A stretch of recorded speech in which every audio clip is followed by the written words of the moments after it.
L'ampleur du Oui, désastre, vous dites, c'est désastreux. c'est Est-ce que désastreux. depuis le 7 octobre, vous considérez vivre aujourd'hui, en tant que Français de Oui. confession juive, euh, une vie différente?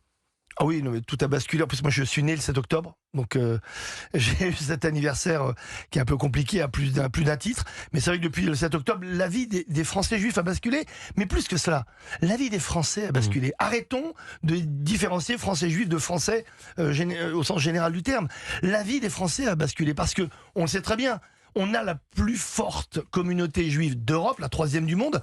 Et quand on touche un juif, on touche à un Français, on touche à la France, on touche à notre République. Notre vie n'est plus la même. Pourquoi ?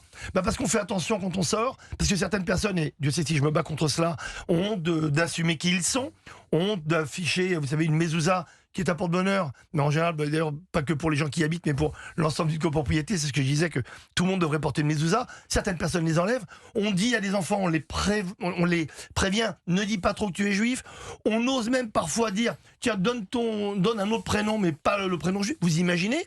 On n'est pas dans la France des années 30 ou 40, on est dans la France de 2025. Donc oui, même si en France, je le dis, je le répète, Mhm. je pense que ça a toujours été un rempart par rapport aux Juifs. Rappelez-vous, même pendant la Seconde Guerre mondiale, 80% des Juifs ont été préservés, non pas par Pétain, comme le disent certains fous, mais par la population française, par les justes, par la résistance. Donc c'est depuis toujours que la France est un rempart.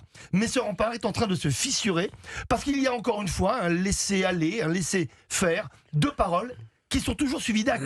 Quand on laisse des insoumis, je le répète, depuis bien avant le 7 octobre, agir de la sorte à l'Assemblée nationale, on s'étonne que sur le terrain, on ait non seulement des paroles anti-juives, mais des actes anti-juifs. Et on le voit, regardez, en Australie. En Australie, il y a quelques mois, les gens défilaient au nom de mort aux juifs.